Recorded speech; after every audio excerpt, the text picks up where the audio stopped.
Ciao ragazzi, come stai? J'espère que vous allez bien. Je suis à fond sur l'Italie en ce moment, entre le tennis et le Tour d'Italie au cyclisme, où je suis attentivement mon ami Tadej Pogačar, qui est en train de découper tout le monde en tranches fines. Mais revenons à nos moutons, côté tennis, où la période italienne s'est terminée ce week-end chez les hommes et les femmes au Masters 1000 de Rome. Vraie dernière échéance de préparation avant Roland-Garros. On en parlera dans le focus aujourd'hui de Roland, qui s'annonce chez les garçons plus indécis que jamais. Ça fait 20 ans que je regarde le tournoi et à chaque fois tu as un favori ou deux qui se dégagent. Coucou Rafael Nadal. Mais là, cette année, c'est plus ouvert que jamais et les surprises sont possibles. Personne n'est prêt à voir une victoire finale de l'ami Francisco Cerundolo. Je blague qu'à moitié quand je dis ça, mais bon, on verra plus tard. Revenons à cet épisode où on fera une preview de tournoi de la semaine également à la fin. Oui, il y a des tournois cette semaine et même un tournoi 500 chez les femmes.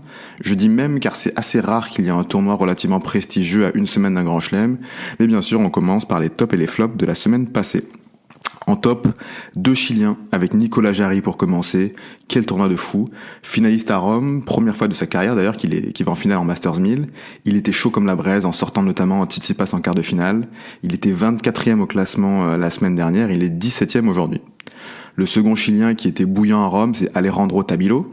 Demi-finaliste, il a battu Novak Djokovic en cours de route. Il s'incline contre Zverev en demi-finale, mais je trouve qu'il pourrait même limite s'en vouloir dans ce match car il a gagné le premier set 6-1 et dans le tie-break du second set, il a joué un peu plus poussif, plus petit bras, un peu moins agressif et malheureusement il s'est écroulé par la suite. Je me demande d'ailleurs si ils ne joueraient pas en double ensemble les deux Chiliens au JO cet été. Vu leur forme, vraiment une médaille est vachement envisageable. Ça rappelle un ancien double chilien qui avait gagné la médaille d'or olympique au JO d'Athènes en 2004 avec Fernando González et Nicolas Massou.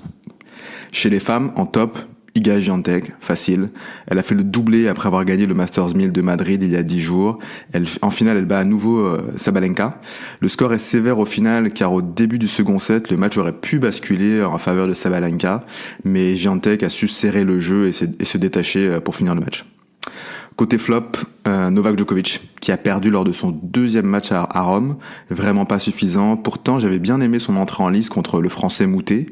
Je n'en dis pas plus sur Nolé dans cette section, car je vais parler plus de lui dans la section suivante, le focus du jour.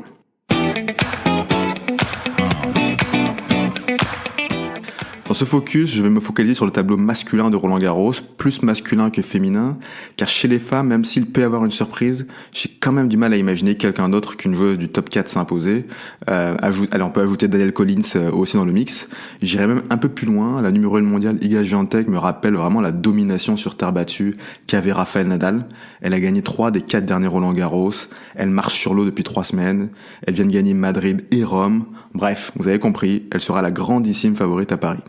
Alors que chez les hommes, j'ai vraiment l'impression que 20 joueurs peuvent gagner cette année, et avoir un tableau aussi ouvert en grand chelem, ce n'est pas arrivé depuis des années.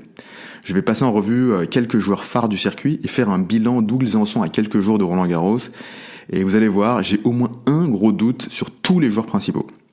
Honneur au numéro 1 mondial, Novak Djokovic. Il arrive à Roland-Garros avec 0 titre gagné cette saison. Première fois depuis une décennie, je pense. Préparation vraiment pas top. Il prend une défaite sèche à Rome, où je ne l'avais jamais vu aussi passif et aussi peu démonstratif sur le court.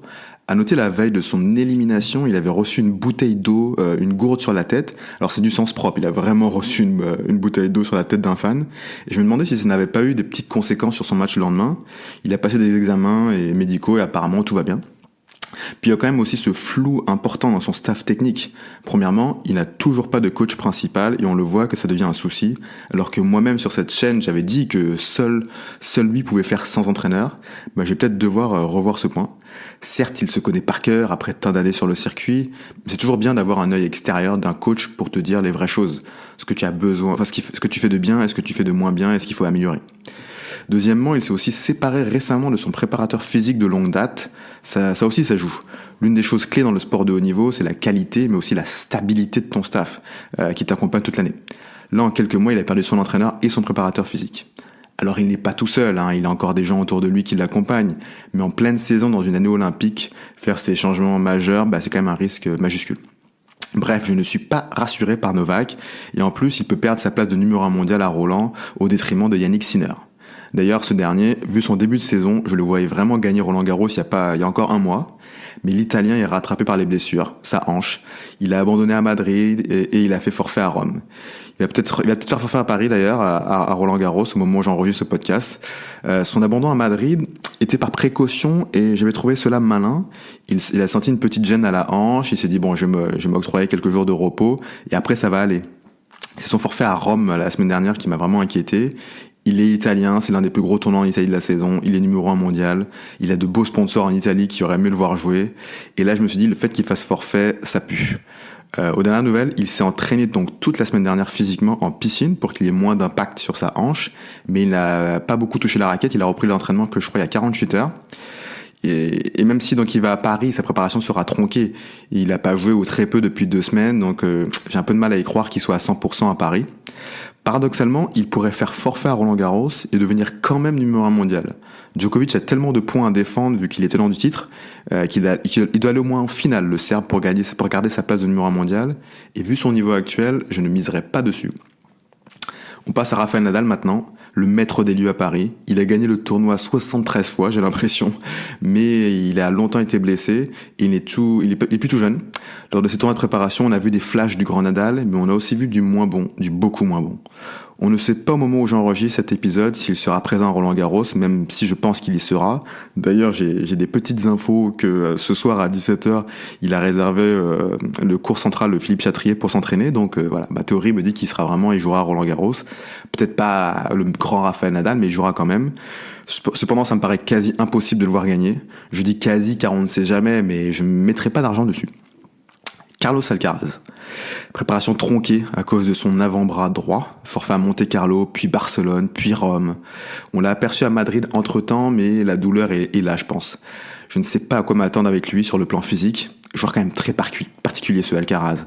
Dans le sens qu'il se blesse beaucoup pour un joueur très jeune. Je n'ai pas le souvenir que Nadal, Djokovic, Federer se blessaient autant au même âge. J'avoue que ça m'inquiète un peu pour la suite de sa carrière. Donc là, aujourd'hui, je ne sais pas dans quel état physique il est pour aborder Roland. Holger Rune et Daniil Medvedev. Je les mets dans le même package car j'ai un peu la même lecture sur ces deux joueurs. Les deux ne m'ont pas rassuré lors de leur tournoi de préparation sur terre battue. Ils n'ont jamais dépassé les quarts de finale, je crois. Alors loin de moi de dire que ce sont de mauvais joueurs, au contraire, ils sont très forts dans leur style différent. Mais de là, les imaginer gagner Roland-Garros, compliqué. Alexandre Zverev et Andrei Rublev. Eux aussi, je les mets dans le même groupe, ces deux-là. Il y a eu du bon et du moins bon dans la préparation. Rublev a été capable de gagner le Masters 1000 de Madrid quand même, mais après, par exemple, il peut perdre au premier tour à Monte-Carlo. Donc tu ne sais pas quel Rublev tu auras à Roland-Garros. Et Zverev, c'est un peu pareil, il vient de gagner de Rome, mais je n'ai pas été non plus transcendé par son niveau de jeu. De plus, pour l'Allemand, si on me dit que c'est un tournoi classique où il faut 2 sets pour gagner le match, je te dis ok, sure. Il est champion olympique, il a gagné le Masters de fin d'année, il a gagné plusieurs Masters 1000, vrai joueur quoi. Mais en grand chelem, il ne faut pas gagner 2 mais 3 sets pour remporter un match. Et on a beaucoup vu Zverev craquer dans les moments chauds par le passé en grand chelem. Un jour, je pense qu'il y arrivera à briser cette barrière, mais est-ce que ce sera à Roland cette année? On verra. Je finis mon tour d'horizon des joueurs phares avec Stefanos Tsitsipas et Casper Ruud. Eux, ils ont montré de bonnes choses lors d'un tour de préparation assez régulier.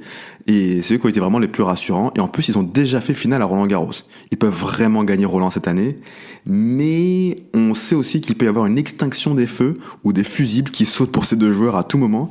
Tsitsipas à Rome, par exemple. Il joue l'Allemand Struff en début de tournoi. Tu le vois dès le début du match qu'il est extrêmement tendu, le grec, sans véritable raison. Et au bout de un seul jeu, il fracasse sa raquette dans un panneau publicitaire. J'ai pas le souvenir d'avoir vu ça après un jeu. Donc mentalement, des fois, je le trouve juste, on va dire. Par contre, niveau tennis, il a tout en magasin pour gagner un grand chelem, le grec. Puis c'est un vrai beau joueur à avoir joué, quoi. Côté Casper Ruud, il a l'air vraiment très chill, cool dans la vie, le Norvégien. Mais on sait qu'en finale d'un gros tournoi, il a tendance à déjouer un peu. Et il n'y a pas plus gros tournoi qu'un Grand Chelem et une finale de Grand Chelem. Et puis, il a une alerte physique quand même la semaine dernière au dos. Et jamais très bon à quelques jours d'un Grand Chelem, d'une petite alerte au dos quand même. Rien à voir, mais je ne sais pas où tu es dans la vie, Roger Federer, est-ce que tu fais, mais là, si tu veux faire un comeback, c'est maintenant, car vraiment, le tableau est ouvert à Roland-Garros, tu aurais tes chances. Plus sérieusement, au vu de tout ce que je viens d'évoquer sur les joueurs phares du circuit, je me demande si ce n'est pas l'année où le vainqueur serait un outsider. Un Fritz, un Hurkacz, un Cerundolo, un Tabilo. Voilà, quand tu commences à sortir des noms exotiques comme ça, c'est que c'est vraiment open à Roland cette année. En tout cas, ce sera très croustillant pour le suspense de ce tournoi, qui s'annonce vraiment très très ouvert.